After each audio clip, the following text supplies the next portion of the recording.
Tanggal 29 Oktober 1981, suasana pagi yang hening di perkampungan air panas Ulu Lenggong, Kedah dikejutkan dengan deruman enjin daripada truk Volvo berkapasiti 4 tan. Truk tersebut telah dinaiki oleh 9 orang anggota dari pasukan 22 Regimen Askar Melayu Diraja. Mereka yang bertolak pada pukul 9 pagi dari kem hadapan Ulu Lenggong sedang dalam perjalanan ke Sungai Petani bagi tujuan pengisian semula bekalan. Tugasan mereka kali ini diselaraskan oleh Las Kopra Hashim yang bertindak sebagai ketua kumpulan.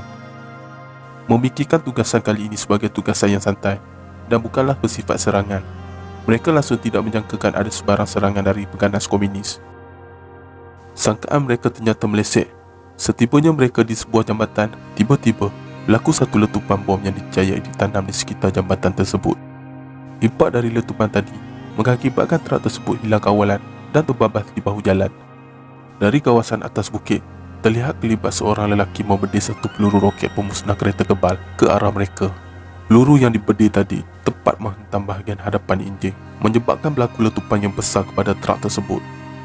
Impak dari letupan tersebut mengakibatkan pemandu truk mati di tempat kejadian, manakala anggota-anggota yang lain mengalami kecederaan yang parah.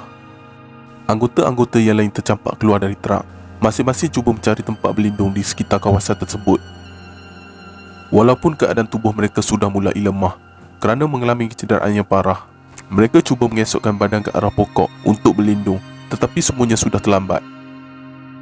Rupa-rupanya, kawasan di sekeliling mereka sudah lama dikepung oleh kumpulan komunis yang lengkap bersenjata dan seolah-olah tidak sabar untuk melakukan serangan. Pengganas komunis menggunakan tempat yang strategik di kawasan Ulu Lenggong yang bergunung ganang untuk bersembunyi dan melakukan serangan hendap.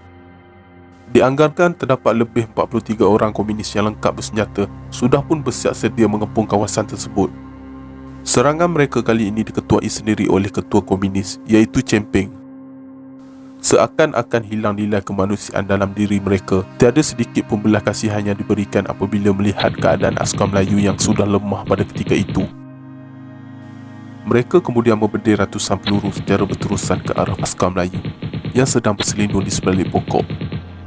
Tembakan yang dilepaskan selama 15 minit itu kemudian berhenti. Suasana bingit dengan bunyi tembakan kemudian bertukar sepi. Melihat tiada tembakan balas dari askar Melayu, pengganas-pengganas komunis yang bersembunyi di sebalik pokok perlahan-lahan berlari turun ke arah mayat-mayat askar Melayu.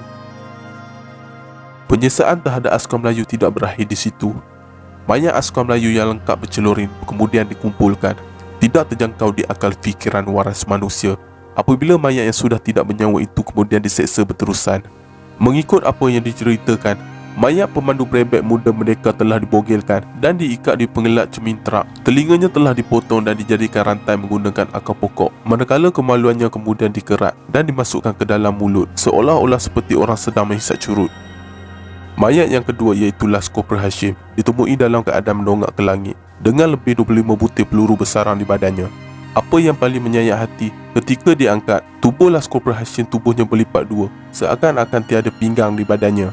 Kepalanya hancur akibat tembakan yang bertubi-tubi dan otaknya berselerak di merata-rata tempat. Hidungnya kemudian telah dipotong dan kedua-dua matanya dikorek dan dibuang entah ke mana. Mayat ketiga Prebek Jamil ditemui terlentang di dalam parit yang dipenuhi semak samun dengan seluarnya telah dilondehkan. Mayatnya kemudian disula dengan ranting-ranting pokok. Bahagian punggungnya hancur terkena tembakan yang bertalu-talu. Ketika berlakunya serangan, dua orang anggota berada dalam truk sempat meloloskan diri. Prebek Muhammad Sain sempat terjun daripada tebing lalu bersembunyi di bahagian bawah cerun. Tiada apa yang dapat dilakukannya selain berdoa agar rakan-rakannya selamat. Tanpa disedarinya, Prebek Syafi'i juga tercampak tidak jauh dari kedudukannya. Belakang Prebek Syafi'i terbakar kesan dari bom tangan grenet. Kedua-duanya hanya mampu menangis pilu melihat tubuh rakan-rakan mereka yang bersarang dengan peluru. Hancur luluh hati mereka mendengar ritihan anggota memanggil nama emak ketika penghujung nyawa mereka. Marah dengan serangan yang telah membunuh anggota mereka, satu operasi telah dilancarkan oleh pihak tentera bagi mengesan kedudukan champion dan kuncu-kuncunya. Malangnya, operasi mengesan mereka menemui kegagalan disebabkan oleh faktor kawasan hutan yang tebal, ditambah lagi dengan banyak jerangkap sama telah menyukarkan lagi operasi mengesan pengganas komunis. Anggota-anggota yang terkorban dalam serangan itu adalah seperti berikut: Las Kopra Hashim bin Sulaiman, Prebek Rosli bin Matnayan, Prebek Jamil bin Mahmud, Prebek Jamil bin Abdul Hamid, Prebek Muda Merdeka bin Ismail, Perebet Mazlin bin Wasal dan Perebet Muhammad Kambali bin Muhammad Sodali. Nama-nama tentera yang terkorban telah diabadikan di Muzium Tentera di Port Dickson, selain turut terpahat di Tugu Peringatan Ulu Lenggong.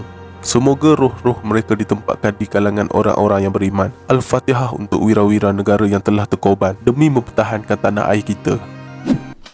Sekian, terima kasih.